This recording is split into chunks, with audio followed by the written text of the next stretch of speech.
Yep, it's that time of day. It's that time of day. It's that time of day again.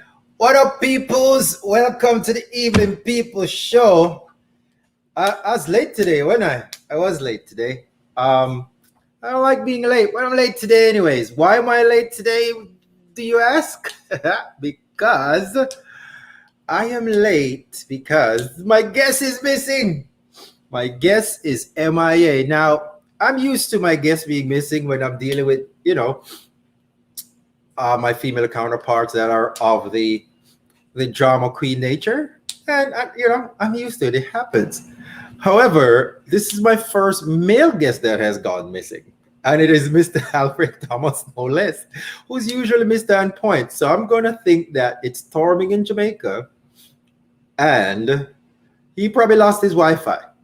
That's my story. I know, right? Shakara Perez. Don't ask me. I don't know. He's MIA. He's MIA. But the show must go on. You know me, I always have a show up my sleeve. And I am anticipating him joining us here shortly. And whenever he does, I will definitely throw him on here. Oh no. He did. Did I throw him under the bus? Is that what that's about? Yes, I might have thrown him under the bus a little bit, but he's a big boy. He didn't get to where he is by not having thick skin. Leanne, what's up, my friend? Thank you for checking in. So I've had a busy day today. I'm just gonna chit chat a little bit till I find my guest. My daughter calls me yesterday, and she says, "Daddy, I don't feel well. Can you come and get me?" This is from school now, mind you. I had to, and I panic whenever I get that call, even though sometimes I know it's just I don't feel well, I don't really want to be at school today kind of deal. But it always kind of, I don't know, whenever I get that call, I kind of get a little touchy. But anyways, welcome to the Evening People Show. Guest or no guest, we are still on the Evening People Show. And on the Evening People Show, we always have some fun. This is a live show of interviews. We chat, we laugh, we have fun, we read some poetry, obviously. And I always have poetry to read because poetry is kind of my jam. It's kind of my mojo. It's kind of my thing. So what I'm going to do for you until Mr. Thomas finds his Wi-Fi is I'm actually going to read a poem for you. And the poem that I'm going to read for you today is one that has never been done on the show before. And people kind of shy away from this one because the Chronicles of a Black Man kind of has a vibe and a feel to it. A lot of the poems that are in the book are, they deal with human emotions. The book itself and some of the narrative surrounding the book actually says the Chronicles of a Black Man. This is what's on the back of the book. It says the Chronicles of a Black Man embodies a unique ability to put emotions into words. It is a compilation of intellectually riveting poetry centered around 4 topics. For women, it opens a portal into the inner workings of the masculine mind. I'll read that bit again. It says, for women, it opens a portal into the inner workings of the masculine mind. It provides her with a bird's eye view of the male process of interpreting his emotion and the thought processes behind their actions. So the Chronicles of a Black Man essentially puts itself out there as a almost like a how-to. I can't see the power on my shirt. To sit up. Shirt says power. If you were wondering. The Chronicles of a Black Man puts itself out there pretty much as a how-to as far as the masculine emotion is concerned. It's saying, hey, women, if you want to know what's inside a man's brain, if you want to know how his mind works, get the book Chronicles of a Black Man, read it, and you'll kind of get a bird's eye view as to the male perspective, as to the male process. The back of the book goes on to say it's a brilliant and orthodox rendition of the often unspoken words of love, sex, and relationships. Now, any female out there and male out there who's watching now or who might catch on at some other point, most men, at least men from where I'm from, sitting down and talking about emotions, talking about feelings, talking about that gonna get you the old, oh boy, and then gone. Or the old, here we go again, and they're gone, right? The whole sitting down and expressing yourself about your feelings, how you feel and all that, you ain't gonna get that from a lot of the cats around where I grew up, right? You might get a little this or that here and there, but it's not going to be anything major. It's absolutely going to be something of a minor, something on a more minor level. All right. It goes on to say it includes over 50 original pieces of poetry that uses wit and humor to isolate universally shared complex emotions and magnify them in a thought-provoking way, thought-provoking personal way. Now, I remember when I did the book tour, the book signing in Jamaica, and I told everyone that came to the book signing, they're like, people would come up and say, okay, what's happening here? Why should I buy the book? What's up? Right? And I'd say to them, well, at some point during this book, while you are reading this book, you are going to come upon a poem that you're going to start finding yourself pretty much looking over your shoulder, thinking, okay, where was Martin when he wrote this poem? Because this poem speaks to my situation so specifically that there's no way he doesn't know me personally. And everybody that reads this book comes back with that same thing. The reviews that I have on Amazon.com, some of them speaks to that. And because it deals with these things, it says over 50 original pieces of poetry. It uses wit and humor to isolate universally shared complex emotions and magnify them in a thought-provoking personal way. So though you will be, and I had a show to that effect, actually. I had a show to that effect a while back where I had a couple of the guests that I previously had on the show, had a group of them revisit the show, and they acted as hosts. In fact, Alfred, I think, acted as host that night. And they were asking me questions. We were comparing notes, essentially. We were comparing my interpretation of the poem when I wrote it versus their interpretation of the poem when they read and we discussed it. Okay.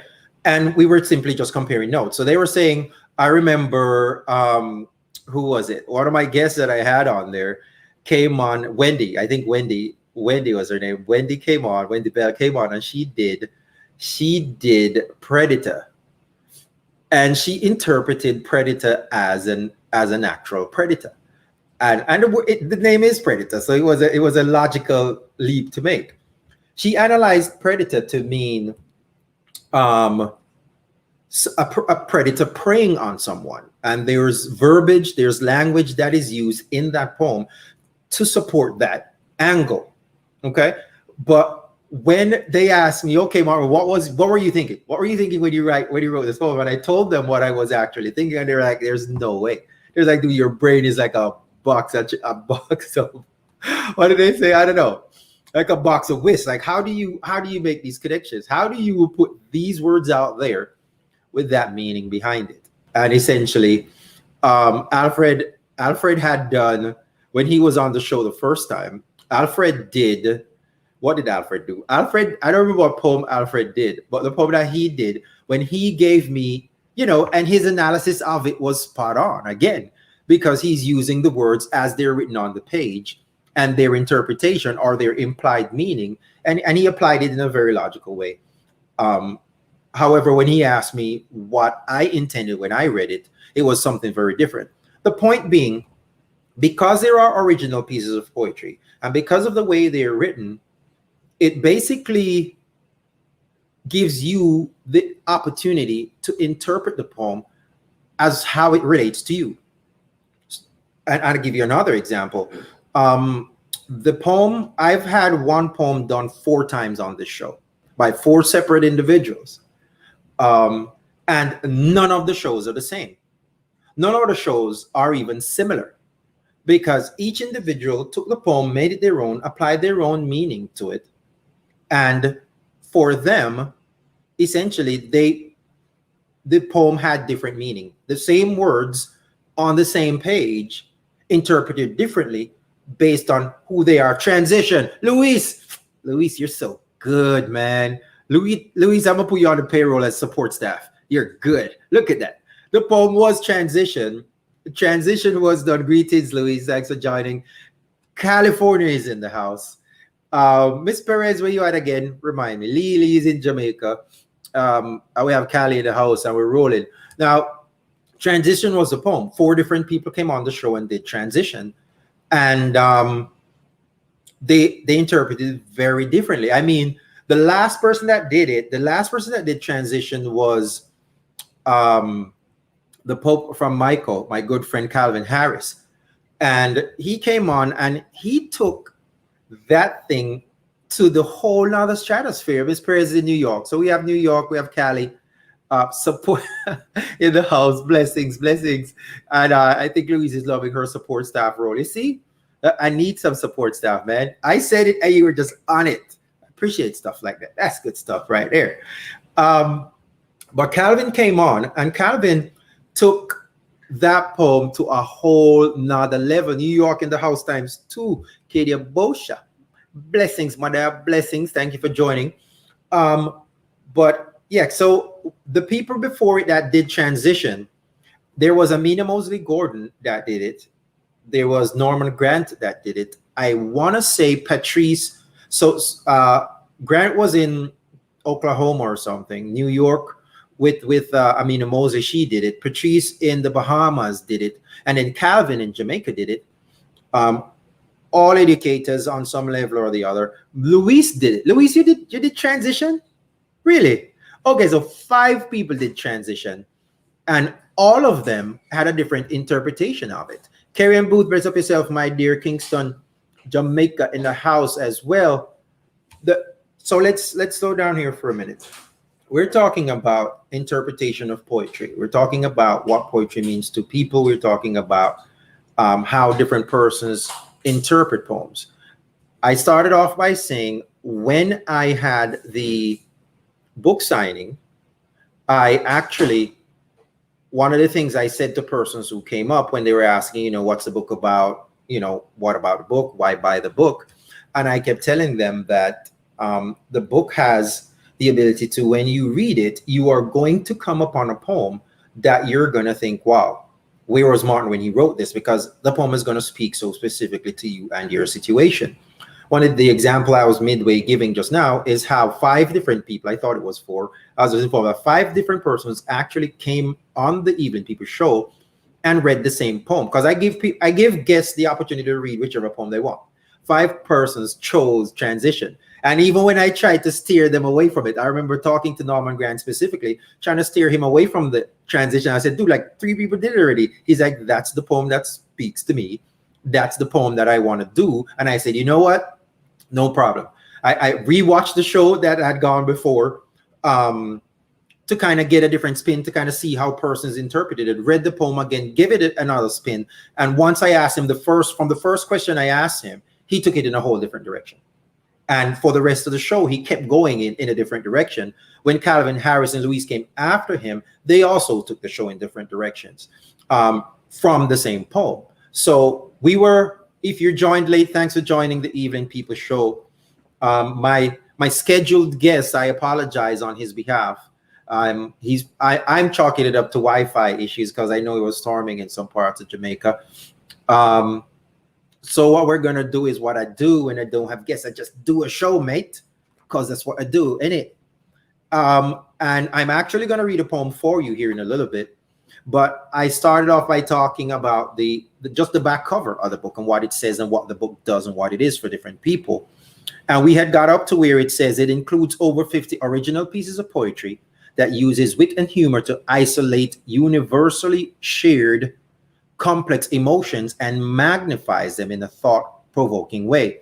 It says several epiphanic moments will be had by readers as they read through these coded messages and uncovering their sometimes hidden meaning. Let's see where we're at here.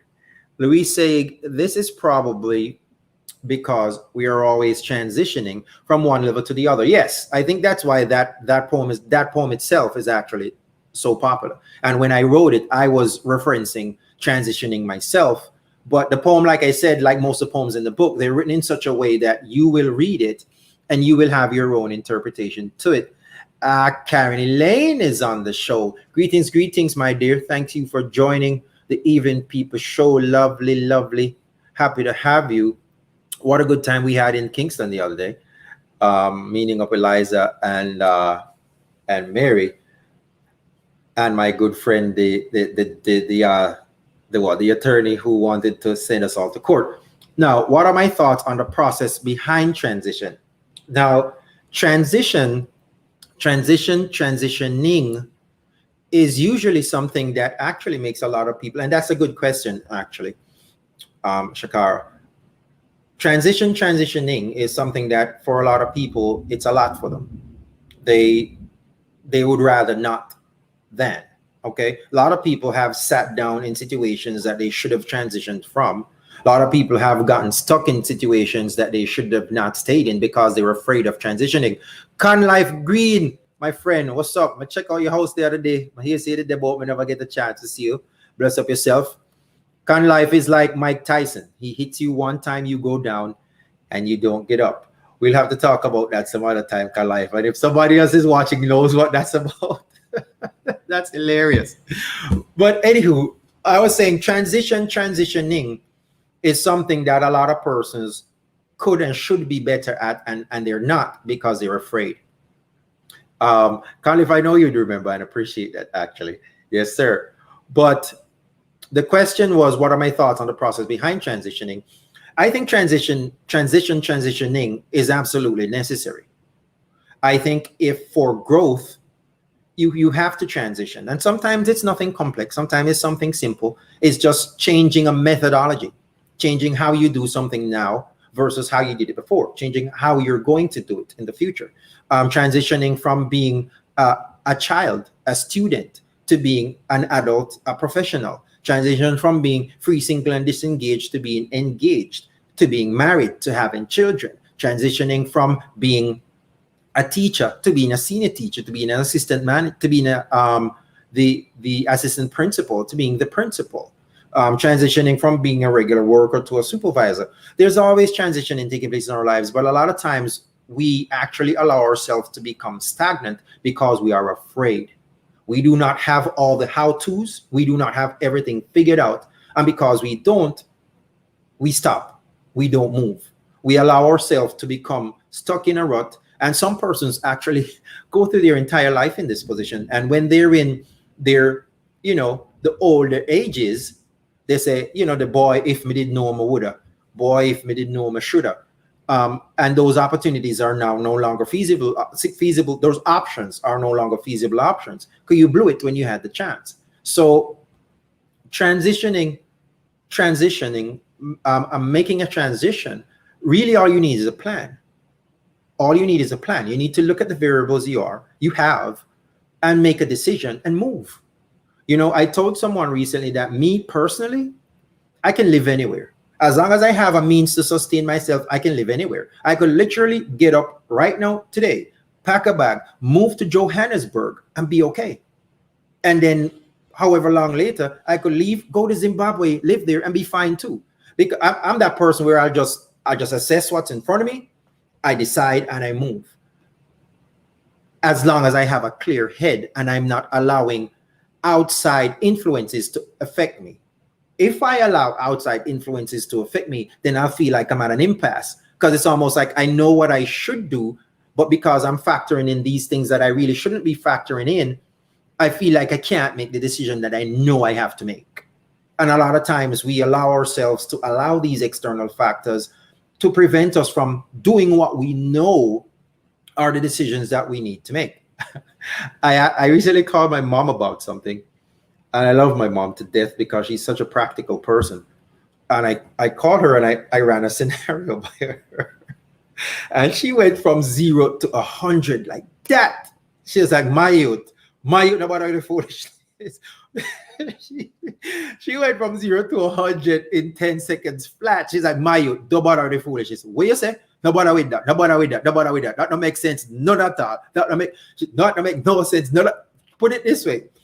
By the time the conversation was over, if I had any ambiguity as to what needed to be done, she clarified that really crystal clear for me by the time she was done. Because from she came out the gate, my youth, no bother with that. No bother with that. No, but she said it literally like that, like 3-4 times, and then she went off.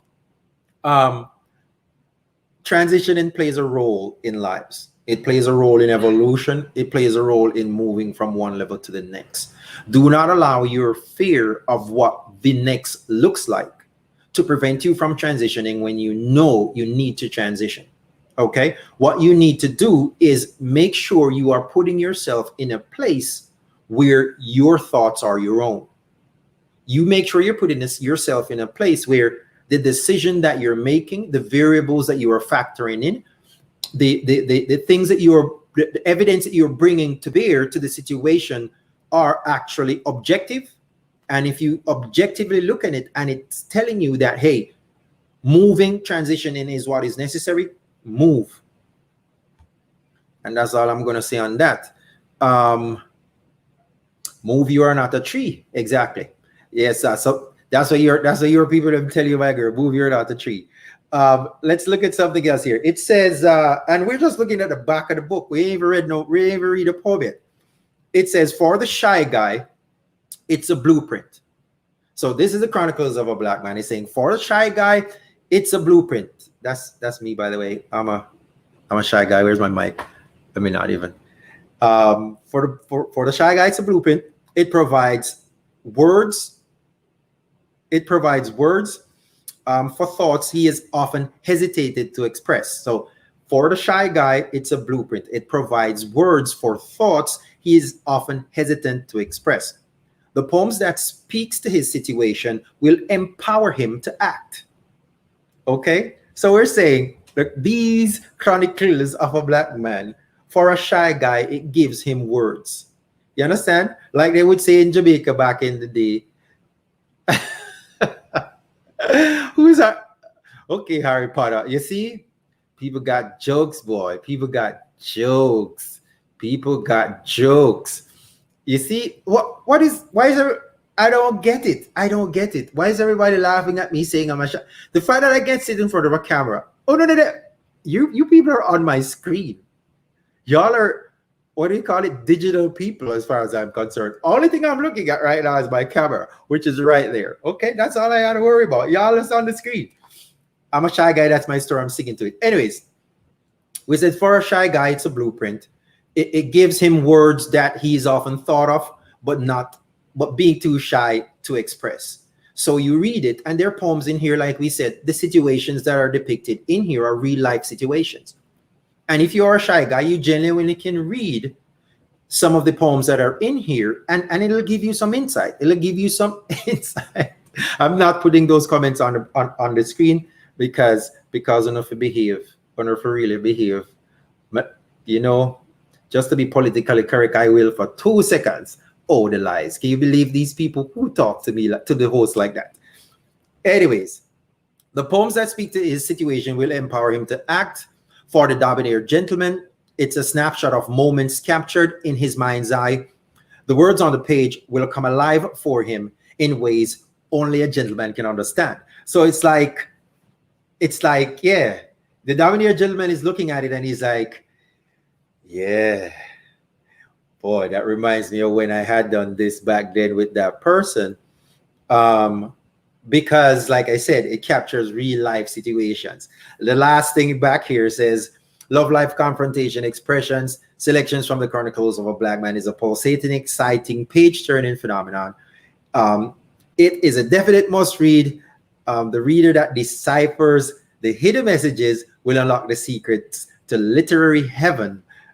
That sounded good. I should have read this all this time. It says the reader that deciphers the hidden messages will unlock the secrets to literary heaven. Because yeah, they're like we said, because there are poems in here that I literally wrote in a straight code. Because A, I'm not trying to put all my business out there like that. B, if it's somebody else's business that I'm observed, because what happened, even I did 2 shows recently called the B-side shows. I did 2 of them. Literary heaven indeed. Thank you so much, Louise. Coming from you, that is high praise, because you're a genius literary in your own right. But I did 2 shows recently called the B-side, where I read, I stumbled on a bunch of the poems that I had decided not to include in the book when I decided to publish. Okay. So and I read some of them. I just had a show where I read some B-side poems, is what I called them. And when I was reading them, they were all really good. And I'm like thinking to myself, dude, why didn't you include these poems in the book? But I think what happened is that at the time that I wrote them, whatever the mojo was that I wrote them, or the muse was that made me write them, I felt like it was close to home, so I didn't include it in the book, right? But now reading them years later, I'm like, this poem is actually pretty awesome, and I actually need to publish a book just called The B-Side and put those out there because they're good. So poetry is like that. You know what I mean? You read it over time, it still has its potency to it. It's like wine. It gets better with age. All right. So that's the direction we ended up in. Not where we intended to go, but hey, I like it. And I know you like it too. The poem I'm going to read for you today. Should I read that? Yeah, I'm going to. It's one of the deepest poems in the book. Deepest in the sense that it's not one of the ones about, it's not one of the more colorful ones. It's not one of the more colorful ones like Day One or Missing You or Emotions or Strange Places or anything like that. It's not one of those. It's a poem called Child Soldiers. It's a poem called Child Soldiers. Now, I remember writing Child Soldiers. I think it was something I saw, and I'm like, this is terrible. I think it was one of those African nations was going through some real terrible time where one half of the country was trying to off the other half of the country. Let me see. I wrote this back in 2014. And I was like, for a moment, I thought, what could it possibly feel like being a child in a war zone? For a moment, I stopped and I would say I channeled that for a second. What could it possibly be for a child in a war zone? Yeah, we have scuffles here and there on our side of the world, but you have people on another side of the world that they grow up in a war zone. Their life is a war zone. And I'm not talking a soldier on a battlefield with other soldiers. I'm talking you inside your house. You inside the place that you perceive to be the safest place for you. You inside a place that is home to you, and that place becomes a war zone. Everything that you hold dear pretty much just blew up. And for a moment, I kind of, something triggered it. And for a moment, I just kind of, brought that home to me a little bit. And I wrote the poem called Child Soldiers. And I'm going to read a couple stanzas for it real quick. It says, their mind can't conceive.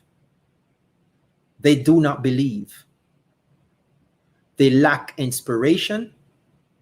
They suffer malnutrition. Their morning sees no sun.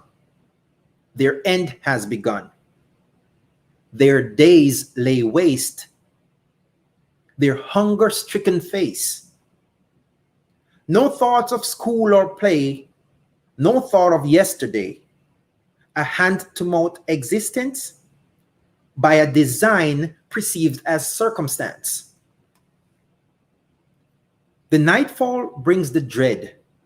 In the morning, dozens dead. Militias bring guerrilla warfare. Talks of revolution in the air.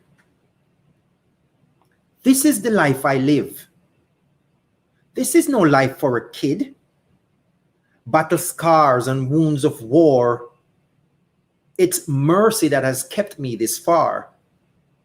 So forgive me if I don't listen to your speeches or subscribe to the ideology it teaches. 9-year-old soldier sleeping with a gun, the last one alive of my father's sons. I witnessed my mother raped and beheaded. I was given a gun and my face branded. And I've seen so much, I've run out of tears. And I feel like I haven't eaten in years. So keep your speeches and reality TV, because I know you know my reality. So carry on. Allocate your resources. Collect your intelligence. Deploy your forces. But for me, tomorrow is just like today. Wishing the visions in my head would go away. Wishing I could conceive the thought of having fun. Wishing mankind could see each other as one. Will things change, or will they take us to the end? Will brotherly love have a place? Can we be friends? Will there ever be peace in the world? Will children be allowed to just be boys and girls? And that is Child Soldiers. And like I said, Child Soldiers is not one of the pretty poems in another book at all. At all. Child Soldiers is me trying to channel what I perceive to be a really, really bad situation. I'm trying to put myself in the shoes of a child soldier, of a child that is being forced to become a soldier, because that is what happened overnight. You know what I mean? Their life, whatever it was before, got taken away from them because war came to where they are. And like I said, for a lot of us, for all of us that's reading, looking, this is not our reality. This is not a thing for us. We see war on TV when we watch CNN. You know what I mean? That's all the war we know. Yes, if you come from some parts of Kingston, you might see something really close to it as well. There has been incidents. But we're not talking about a 3-4 day or a week. We're talking about a life. This is how you live. This is what you were doing at age 9. This is what you were doing at age 10, and you're dead by 16, but you did the same thing all the way there. It could have been the Rwanda genocide. It could have been Rwanda. That's what came to mind. I think it was not. I don't think it was the original one, because I know that one was earlier on. But I think it was one of the flare-ups that Rwanda had. But it says the first sentence says their mind can't conceive. They do not believe. They lack inspiration. They suffer malnutrition. I'm trying to bring you into a situation. The first line says their mind cannot conceive.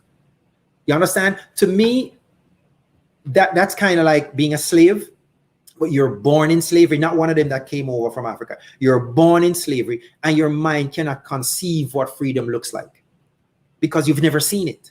You've never seen freedom, or you haven't seen it in such a long time. You can't even, it's like a picture of someone. It's like the face of someone you haven't seen in a long time and you don't have a photo of. You can't, and after a while, it's almost like what they look like fades out of your mind because you have not seen them. It's like that. You know what I mean? And here is this child, or here are these children in a situation where everything that they knew, everything that they liked, everything they loved was stripped away from them. It says, their morning sees no sun. Their end has begun. And this is a 9-year-old. I wrote it from the perspective of a 9-year-old. And it says, their morning sees no sun. Their end has begun. That reminds me now of Bob Marley's cold ground was my bed last night and rock was my pillow. You know what I mean? Yeah. That's Child Soldiers. No thought of school or play, no thought of yesterday, a hand-to-mouth existence by a design perceived as circumstance. Like I said, there's nothing pretty here. There's nothing to smile at here. Everywhere throughout this poem is just, like he says, so forgive me if I don't listen to your speeches or subscribe to the ideology it teaches. 9-year-old soldier sleeping with a gun, the last one of my mother's sons, and I'm 9. I'm 9 and I'm the last one of my mother's sons. I'm sleeping with a gun because my existence is war. My life is war. Everything around me is war. You understand? And like I'm saying, though our lives as we know it does not look like that, sometimes we really have to sit back and kind of like look at the world. You know, we talk about, you know, loving our brother, loving our sister, all these nice things. But sometimes we actually have to, you know what I mean, look at the bigger picture and look at the fact that there are people, there are persons out there in the same world that we live in, that their existence is their existence not pretty. Right? And when you look at everything else that we gravitate towards and that we ascribe value to, in light of that, you're wondering, what is this actually really all about? You know what I mean? The only problem I have is why the water takes so long to get hot when we turn on the shower. Or, God forbid, the AC broke. And you have to call the people and make a whole nice because the AC broke. Right? Or, God forbid, you get a flat tire and have to stop on a highway and change your tire because you got a flat. And these are the most pressing things that you're worried about. However, you have people that are waking up in a war zone, literally. And what they're going to have for breakfast, they have no idea. What they had for dinner was days ago. When will they eat next? They don't know. And that's their reality. Put that in perspective and see the last time you thought you did not have enough, or you thought your situation was whatever. Now measure it up against that and see what it looks like. You see what I'm saying? Let me see what Louise is saying here. I'm going to wrap this up here in a minute. So you liken the absence of freedom to the memory of a faded photo. Yes. And I appreciate you acknowledging that. Yeah, it's like you knew it was there. At one point, you knew what it looks like. At one point, it was very vivid in your mind. But now, right here, right now, it's gone. You don't even remember what it looks like because every day you wake up, your reality is not that. That is not what your reality looks like. And because you don't see it, it says their mind can't conceive, they do not believe. That is like you telling, that is like a old slave, someone that came over, telling a young slave that was born on the plantation that, no, this is not how our lives always was. There was a time when we were. There was a time when we could. There was a time when this is what our lives look like. And for someone born in slavery, they might not be able to wrap their head around that concept at all. Can't wrap their head around that concept at all because guess what? They can't even think about what it looks like. They don't know what it looks like. Right? All right, boys and girls, that's probably the ball game. We talked about the concept of the Chronicles of a Black Man in the first half of the show. What it says it does and what it that we got some testimonial that says it does exactly what it says it does. And we ended up reading one of the not so warm and fuzzy feeling poems out of the book, probably the one that is the furthest away from warm and fuzzy, which is Child Soldiers. And you know, we just kind of took a moment to look at what that looked like. Who we have here? Black My Story. The Black My Story. Blessings, David.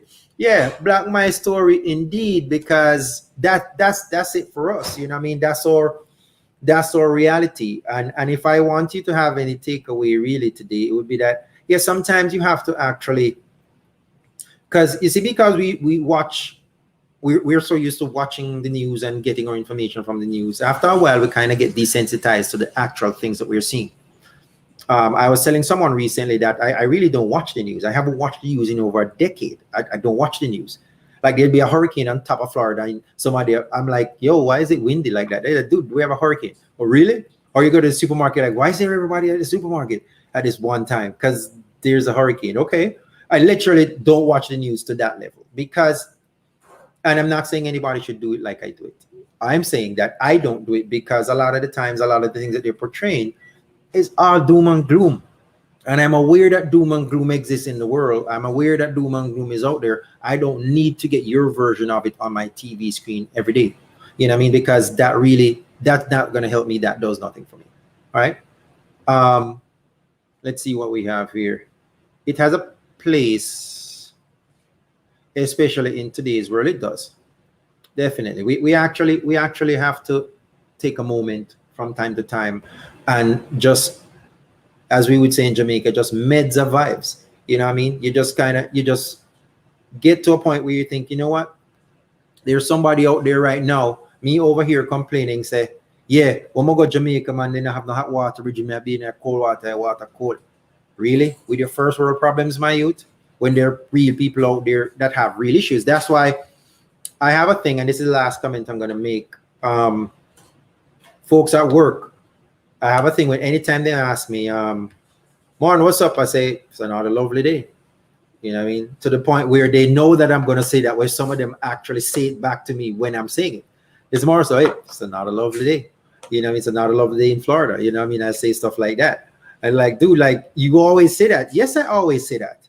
Because I know that there's suffering out there in the world. I've seen real suffering out there in the world. And I would never, ever, with any amount of audacity, describe my life as suffering. You understand? And if it's not suffering, then it's something else. So why complain or look at things for the negative aspects of it when you know that people out there suffering for real in a real life? And your life ain't that. So why are you tripping? Why are you worried about? Why are you up in arms about what you don't have instead of taking a time to appreciate what you do have? Because there are persons out there who would jump at what you have and consider what you have and where you're at. Look at it for a second. The fact that you are right now able to even view this program means you live somewhere, you have some kind of internet provider that or some kind of cell phone with some kind of data plan on it. The fact that you're even viewing the show now. And those might seem like basic things, and they are basic things for us. It's definitely not basic things for everybody that's alive right now on this same planet that we live in. And sometimes it's not even too far away from where you are currently, wherever you are watching the show now. You see what I'm saying? And sometimes we need to not only focus on what, the news that they're giving us there, but just kind of look around sometime, or just take some time and process what's going on up here sometimes and see what you get. And meds that for a minute. You know what I mean? And see if you can get some clarity, maybe some inspiration even. All right? Now, thanks for joining the Evening People Show. My guest that I had for you today disappeared. I'm thinking he has in some technical difficulties. But I had fun. I hope you did too. I hope you enjoyed the show.